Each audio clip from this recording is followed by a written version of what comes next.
초집중 자기수학수법. 안녕하세요. 온대부부 교육비전센터 자기수학수 프로그램을 강의할 전혜리 윤선희입니다. 만나서 반갑습니다. 반갑습니다. 오늘은 초집중 자기수학수법 중에 두 번째 집중 근육 강화 훈련에 대해서 공부를 해볼 텐데요. 네. 선생님 오늘은 수업에서 정말 중요한 집중력 그리고 암기력에 대해서 공부를 한다고 네, 들었습니다. 네. 집중력이 친구들이 정말 고민을 많이 하는 분야죠. 그럼요.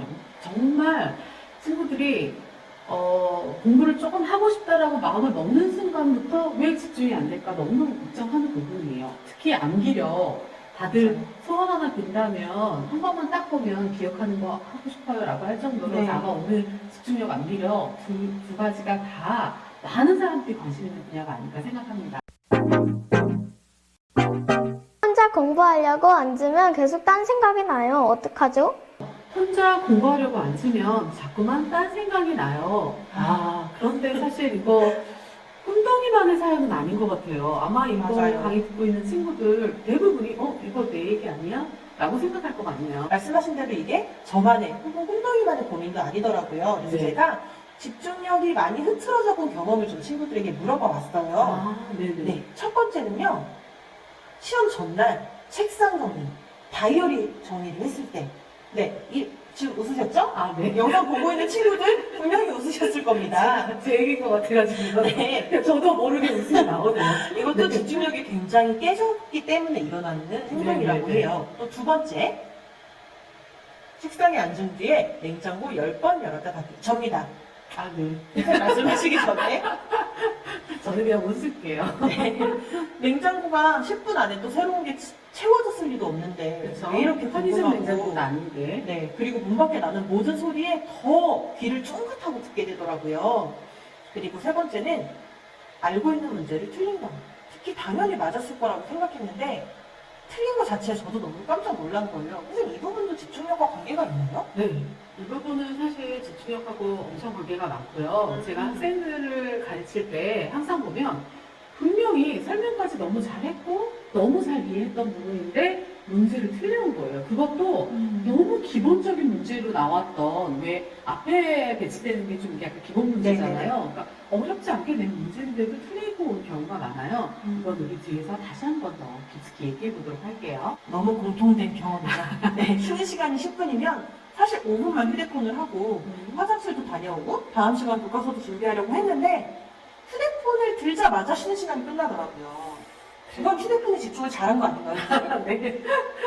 네, 근데 이거는 꼭 우리 친구들에게 얘기를 해주고 싶은 부분인데요.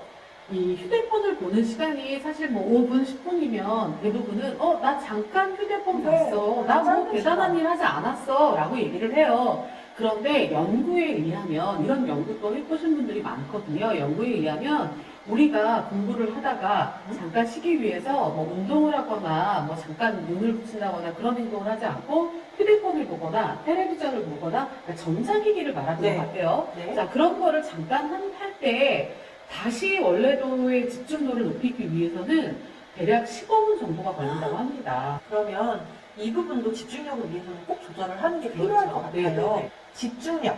제가 집중이라는 상태가 무엇인지 먼저 한번 조사를 네. 해봤습니다, 선생님. 왜냐면 집중도 결국 우리가 신체의 뇌가 하는 활동 중에 하나잖아요. 그랬을 때 집중이라는 상태는 이 뇌 안에서 우리가 어떤 정보를 주고받는다는 것이 이 신경세포인 뉴런, 삼지창처럼 생긴 뉴런이라는 걸 들어보셨을 텐데요. 이 사이로 신경 전달 물질이 이렇게 왔다 갔다 하면서 정보를 어떤 뇌에서 활용을 한다고 해요. 근데 집중이라는 상태는 그냥 왔다 갔다 하는 게 아니라 굉장히 활발하게 신경 전달 물질이 오가는 상태라고 하더라고요. 집중력을 관장하는 부분이 또 뇌에서 전두엽이라고 하는데요. 선생님 혹시 전두엽이 우리 뇌 중에 어디에 있는지 혹시 알고 계신가요? 네. 전두엽은 여러분들이 아유, 머리야 하면서 이렇게 이마를 짚었을 때 네. 그 안쪽 뒤에 있는 뇌 부분이겠죠? 혹시 인사이드 아웃이라는 이미 옛날 영화일까요? 너무 옛날 영화인 것 같은데요? 애니메이션을 혹시 알 수도 있어요. 네네. 네, 이 애니메이션은 사춘기 소녀의 머릿속에서 5개의 감정이 어떤 행동을 하고 판단을 함에 따라서 그 소녀의 네. 말투나 행동에 영향이 가는 모습을 영화에서 살펴볼 수가 있는데 그들이 모여있던 그 본부, 그곳이 바로 전두엽이라고 생각하면 그러면 된다고 전두엽은 합니다. 굉장히 많은 일을 관장하는 곳이겠네요. 네, 맞아요. 선생님께서 말씀해주신 대로 전두엽은 굉장히 하는 일이 많은데 네. 그 중에 좀 대표적인 게 감정을 조절하거나 자신의 행동을 억제하는 능력. 예를 들면 냉장고도 열고 싶은데 나 지금 공부해야 되니까 참아야 돼. 이런 억제 능력이 집중력과 관련이 높은데요. 그래서 집중력, 이 전두엽 부분을 어떻게 잘 우리가 써가지고 집중을 잘 할 수 있는지 지금부터 한번 알아볼 텐데요. 네. 제가 그냥 집중 잘 되게 해주세요 라고 하면 너무 막연한 것 같아서 네. 선생님께 여쭤보려고 세 가지 네, 정도의 좋습니다. 상황을 좀 정리를 네, 네. 해왔어요.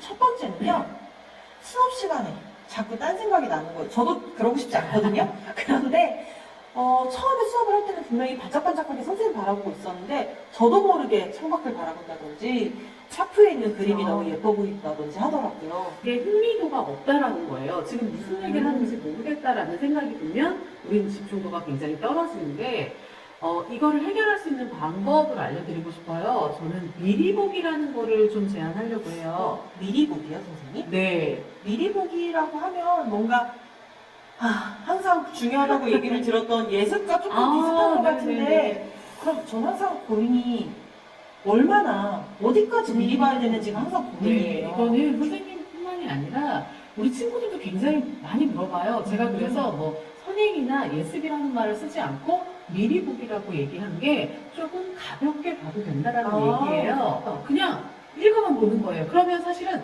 전날 보지 않아도 쉬는 시간 5분 만에 봐도 돼요. 5분도 안 걸릴 거예요. 뭐 세네 장 그냥 쓱쓱 훑어보는 거예요. 그러다가 모르는 단어, 그러니까 모르는 걸 찾으려고 읽어보는 거죠. 나 이 말 모르는데, 이 말 모르는데, 이 말 모르는데, 그러면 수업 시간에 들을 때, 저게 무슨 말을 하실까 선생님이 이게 무슨 뜻이었지를 알려주는 거예요. 선생님 이거 저희가 커넬로트 필기법에서 배웠을 네. 때 제목과 날짜를 쓰면서 미리 보기 네네네, 맞네요, 연습을 맞네요, 하고 맞네요. 네. 수업 중간에 메모하는 칸이 있었고 그리고 수업이 끝난 다음에 복습하면서 키워드 적어보고 요약해보기 이거 완전 커넬로트법에 네. 맞는 정말 3단계인 것 좋은 예를 같은데 들어주셨어요. 제가 지금 말씀해주신 게 너무 도움이 될 것 같은 게 수업 시간에 집중도를 유지할 수 있는 두 번째 방법이 질문하기라고 하더라고요. 네네.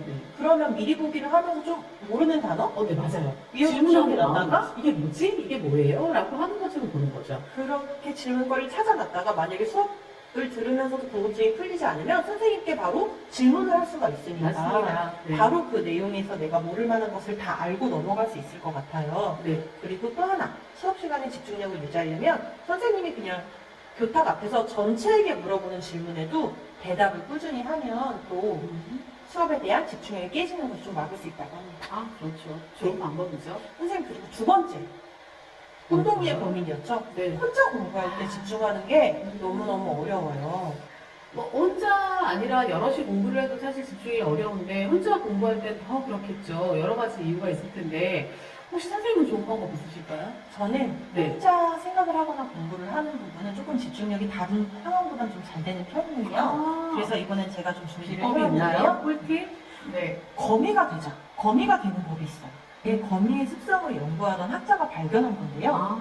우리가 왜 소리흡세라고 해서 네. 문자처럼 네, 생긴 곳에 진동. 이렇게 진동이 네, 네. 소리를 딩 쳐서 울리면 진동이 나가는 그렇죠. 걸 알 수 있는 소리흡세가 있는데 이것을 거미줄 옆에 대고 딩 쳤을 때 처음에는 근처에 있던 거미가 거미줄이 흔들리네? 먹이가 잡힌 것 같다라고 생각을 해서 막 보러 온다는 거예요. 네네네. 그런데 두 번, 세 번 정도 반복하고 나면 더 이상 거미는 그 진동이 먹이가 잡혀서 생기는 진동이 아니라는 걸 알았기 때문에 나오지 않는다고 합니다. 현명하네요. 네, 그래서 이 거미가 되자라는 방법은 우리가 혼자 공부를 하는 시간을 방해하는 요소는 사실 굉장히 많습니다. 그렇죠. 네, 동생이 문 밖에서 떠드는 소리, 아니면 창문 밖에서 어떤 뭐 지나가는 행인이 말을 네, 크게 하는 네. 소리, 이런 것들, 그리고 핸드폰 진동, 이런 것들이 틈틈이 방해를 하는데요. 방해 요소가 뭔지 치고 들어왔다면, 오케이, 나 네가 뭔지 알아 라고 생각하고 그 방해 요소를 무시하라는 거예요. 공부하기 전에 미리 좀 생각을 해보는 것도 좋을 것 같은데요. 밖에서 동생이 떠들 거야. 밖에서 누가 떠들 거야. 이런 거를 미리 생각하면 신경 쓰지 말자. 마음 맞아요. 먹는 거 하나만으로도 맞아요. 조금만. 네. 선생님께서 미리 준비하면 좋다고 하셨는데, 그러면 더 좋은 게 사실 공부 환경입니다. 그래서 뭐 휴대폰이라든지 이런 전자기기는 좀 멀리 두고 책상 위에는 오늘 할 공부와 관련된 것만 올려놓는 것이 좋다고 합니다. 마지막 세 번째는 딴 생각 노트를 활용하는 건데요. 사실 딴 생각이 마냥 나쁜 건 아니에요. 제가 그렇죠. 좋은 딴 생각도 네, 있죠. 그리고 네. 이후에 꼭 해야 될 일이라든지 지켜야 될 약속이라든지 아이디어 같은 게 떠오를 수도 있잖아요. 그럼요. 네. 그러면 옆에 흰 백지나 노트를 하나 마련해놓고 떠오를 때마다 적는 거예요. 적고 나서 이따 보면 돼. 메모해놨어. 그러니까 나는 다시 공부로 내가 해야 될 과제로 집중한다 라는 방법입니다. 그렇다면 마음을 어지럽게 하던 거를 내려놓고 노트에다가 다 내려놓고 수업을 좀 공부를 가볍게 할 수 있는 방법이 될 것 같네요. 아는 문제라고 생각했는데 틀려서 너무 아, 당황스럽다고 네네, 했는데요. 네네. 바로 시험 볼 때 집중력이 깨지는 문제입니다. 그래서 이럴 때는 저는 이제 뭐 해결 방법으로 규칙을 떠올려라 뭐 이런 걸 해요. 그러니까 문제를 풀 때 문제를 집중하는 거예요. 문제 같은 지시사항 아까 말한 것처럼 옳지 않은 것을 찾는지 옳은 것을 찾는지에 대해서 집중을 한 다음에 그 다음에 문제 규칙이잖아요. 그게 자, 그 규칙을 떠올린 상태에서 그러니까 제시문도 읽고 보기도 보고 그다음에 답을 찾아야 되는 거죠. 그러니까 시험을 보고 나면 사실 굉장히 피곤해야 돼요. 왜냐하면 집중을 해서 봐야 되기 때문에. 네. 그러면 문제를 읽은 다음에 풀려고 뭐 보기를 본다든지 할 때도 계속 그 문제를 떠올리면서 그렇죠, 봐야 그렇죠. 된다는 네, 말씀이군요. 그런데 이거에 대한 재미있는 훈련이 있더라고요. 네네. 선생님 혹시 이런 과제 보신 적 네, 있나요? 본 적은 있는데 저 잘 못해요. 이걸 보면은 글자가 뜻하는 색과 실제 글자의 색이 다르잖아요. 네. 이것을 빠르게 실제 글자의 색을 읽는 훈련이라고 저거 합니다. 어렵더라고요. 저 자꾸만 글자 검정, 그러니까 분홍이라고 해야 되는데 자꾸 검정이라고 읽게 되죠. 네, 맞아요. 네. 옳게 이제 규칙을 지켜서 네. 읽으려면 분홍, 파랑, 빨강, 검정, 초록, 검정, 보라, 노랑. 잘하시는데요. 네, 이렇게 빠르게 뭔가를 해야 될 때 그럼에도 불구하고 가장 우선해야 되는 건 요구하는 규칙을 떠올려야 됩니다. 네. 이걸 하는 훈련이라고 해요. 이거는 예능 프로그램이나 이런 데도 많이 나오는 건데 우리 친구들 집중력이 좀 흐트러진다 싶으면 이런 식으로 혼자 해보면서 네. 네, 집중력을 강화해봐도 좋을 것 같습니다. 집중이 굉장히 잘 되는 상태를 네. 몰입이라고도 하더라고요. 그렇죠. 네. 몰입이라는 상태를 유지하려면 어떻게 해야 될까요? 집중이 잘 되는 그 몰입은 굉장히 중요한 요소예요. 어떤 그러니까 학습에서뿐만이 아니라 다른 거에도 만약에 그냥 저희처럼 일을 하는 사람도 자기 일에 몰입을 해야지 그 일을 성공할 수 있거든요. 네. 그러니까 잘 완수할 수 있거든요. 그래서 몰입을 이루는 요소는 저는 목표랑 피드백이랑 과제와 실력의 어떤 수준 일치라고 얘기를 할 수 있는데 학습에도 조금 몰입을 잘하려면 이렇게 학습 목표를 좀 세우고 그렇죠. 스스로 피드백을 주고 예를 들면 오늘 하기로 한 분량을 다 하면 치킨을 먹는다든지 네, 저를 행복하게 하는 피드백을 주고 네. 그리고 제일 중요한 거 내가 해야 될 나의 수준과 네. 그리고 맞는 부분을 공부하는 그럼요. 이렇게 하면 네네. 그래도 약간 게임처럼 공부가 재밌어지지 않을까요? 믿어봅시다. 네, 그러면 우리 집중력 강화 부분은 여기까지 진행을 하고요. 이제 네. 두 번째, 암기법입니다. 우리가 어떤 책을 펼쳤을 때 그 부분이 사진 찍듯이 머리에 탁 들어오면 얼마나 좋을까요, 선생님? 네. 그런데 이 암기법도 결국 뇌의 과정인데요. 어떻게 뇌가 정보를 저장하는지는 한번 그 순서를 설명해 주실 수 있나요? 네. 그 정보는 어쨌든 입력이라고 하죠. 뭘 듣거나 읽거나 어쨌든 외부에서 받아들이겠죠. 맞아요. 네. 그리고 나면 뇌는 이제 저장을 할 거예요. 그런데 우리가 암기법이라는 건 뭐냐면 이 저장되어 있는 거를 필요할 때 잘 꺼내서 쓸 수 있는 상태를 말을 해요. 네. 감각 저장고가 있고 단기 기억, 장기 기억. 자, 우리는 사실은 들은 거를 바로 기억해요. 이 그래프를 보시면 처음 들었을 때는 100%를 다 기억하는 거예요. 그러니까 우리가 수업 시간에 듣거나 이런 강의를 들으면 완벽하게 알고 있다라고 믿는 거예요. 그냥 생각을 맞아요. 하는 거죠. 그래서 복습은 안 해도 될 것 같아요. 맞아요. 자, 그러나 그래프를 보시면 하루가 지난 상황에서 어떻게 되냐면 내가 배운 것이 33%밖에 안 남아있어요. 거꾸로 말하면 70%가 다 사라진다는 거예요. 그러면 선생님, 이 그래프는 암기력을 높이는데 어떤 부분이 중요한 건가요? 저는 이 그래프를 통해서 여러분들이 그러니까 알아야 되는 게 뭐냐면 복습을 언제 하느냐예요. 자, 우리 코넬러트 필기법 계속 얘기를 하는데 네. 책을 덮고 19분 뒤에 58%만 남잖아요. 네. 그러면 우리가 바로 한다 그러면 이게 다시 채워지거든요. 그러니까 아, 사실은 오늘 배운 거는 오늘 복습을 하는 게 좋지만 네. 자, 내일 이 하루가 지나서 해도 도움이 많이 되는 거예요. 그리고 나서 한 뭐 일주일쯤 지나면 25%잖아요. 그러면 그때 한번 또 보는 거예요. 또 그러면 기억하는 부분이 채워지겠네요. 그렇죠. 그렇게 해서 반복해서 학습을 하다 보면 아까 본 것처럼 단기 기억이 장기 기억으로 되면 이제는 여러분들이 칫솔이야 치약이야 이거를 뭐였지 뭐 그렇게 기억을 하지 않아도 되는 것처럼 장기 기억, 오랜 기억으로 남아서 자유자재로 꺼낼 수 있는 거예요. 왜냐하면 선생님하고 저도 에빙하우스의 만각곡선이라는 거를 보지 않아도 자연스럽게 말할 수 있는 게 많이 말을 하고 많이 썼기 때문이거든요. 네, 반복하면 잘 알게 된다. 이 네. 부분을 혹시 뇌의 어떤 원리? 이런 작동에 대해서 조금 더 자세하게 설명해 주실 수 있나요? 네네네. 리에링 강화하기라고 하는데 예. 네, 말은 어렵지만 굉장히 쉬워요. 뭐냐면 우리가 얇은 선이 하나 있는데 그 선에다가 줄을 똑같이 자꾸 긋는데 연필로 한번 긋고 볼펜으로 한번 긋고 막 이렇게 하면 두꺼워지잖아요. 네, 그리고 맞아요. 그 다음에는 지우기가 어려울 거예요. 파인펜처럼 될 때. 그렇죠.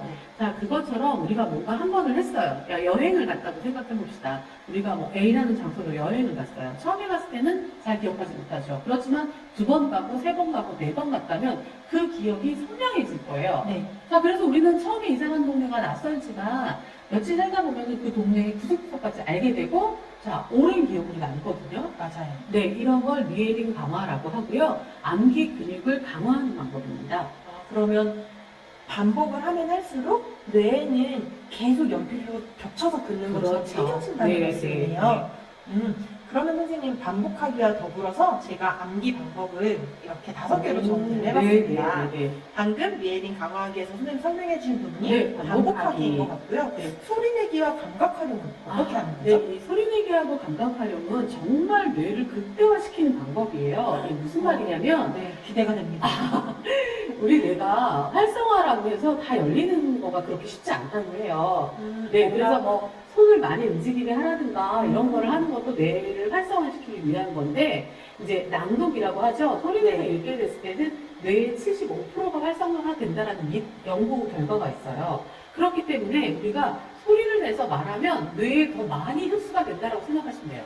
그럼 진하게 그냥 지어지는 거죠. 중요한 부분을 눈으로 읽는 것보다는 그렇죠. 소리 내서 소리 말하는 거. 내어서 그래서 하브르타 학습법이라든가 이런 것들이 굉장히 효과가 있다고 하는 것도 이 소리내기가 암기에 굉장히 도움이 되기 때문입니다. 제가 좋아하는 가수의 노래도 입 밖으로 꺼내서 흥얼거리거나 그렇죠. 부르면 그냥 비슷한 리듬만 들려도 저절로 입에도 네. 나오더라고요. 아마 비슷한 것 같아요. 네, 같은 이유로 감각 활용도 마찬가지예요. 우리가 왜 시각 흉거 읽을 때 심상이라고 하는 말 있잖아요. 뭐냐면 시각적, 청각적, 후각적, 공간과 이렇게 두 개가 합쳐지는 거. 자, 이런 것처럼 뭔가를 할 때 뭐 이런 걸 다른 말로 하면 우리가 체험학습, 체험한다라고 말하죠. 네. 자, 이렇게 체험을 한 거는 더 오래 기억한다고 해요. 아. 몸으로 기억해서 그래서 왜 어른들이 말할 때 수영이나 자전거 타기 같이 몸으로 뭔가 하는 거는 배우면은 오랫동안 잊어버리지 않는다고 말해요. 나 못할 것 같아 라고 하지만 다시 타면 그걸 몸이 기억한다고 하는 것처럼 이 감각 활용도 그렇다고 합니다. 그럼 나머지 2개의 방법 제가 소개를 한번 해보겠는데요. 정보 가공과 조직화가 있어요. 단어가 조금 어렵지만 그렇죠. 자, 정보 가공은 뭐냐면 우리 친구들 로마인의 방 암기법 이런 거 들어보셨을 텐데 우리가 교실 이미지는 거의 바로 머릿속에 떠올릴 수가 있잖아요. 그러면 내가 익숙한 장소의 머릿속에 내가 외워야 될 단어라든지 내용들을 하나씩 얹어놓는 거예요. 그래서 교실의 칠판에 위치하는 곳을 상상했을 때 어떤 내용이 생각나고 또 TV가 있었던 모니터가 있는 곳을 상상했을 때 어떤 내용이 생각나고 이렇게 익숙한 곳을 이미지화해서 암기해야 될 내용을 외우는 것이 정보 가공이라고 하고요. 네. 마지막으로 이제 조직화인데요. 조직화는 묶어 외우기, 분류하기라고 생각을 하면 됩니다. 네. 네, 여기 보면 뇌 속에 여러 가지 색깔론이 막 섞여 있는데요. 뇌는 정보를 받아들일 때 자신이 기존에 알고 있던 정보랑 연결해서 외우는 것을 좋아하기 때문에 같은 색끼리 묶어서 예를 들면 꽃의 이름을 알게 된다, 알아야 한다 그러면 꽃이라는 범주끼리 묶어서 외우는 게 굉장히 내에게는 더 효율적으로 저장을 할 수 있다는 거예요. 선생님이 이거 띄어놨는데 저도 잠깐 고민해봤어요. 제가 분류해서 잘 기억하나? 그런데 잘하고 있는 것 같아요. 장을 볼 때 네.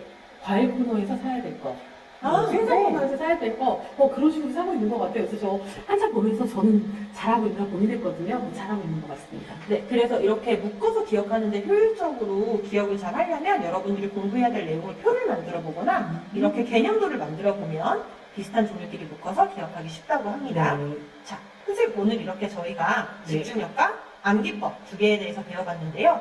오늘 배운 것 중에 친구들이 꼭 기억해야 될 거 혹시 정리해 주실 수 있을까요?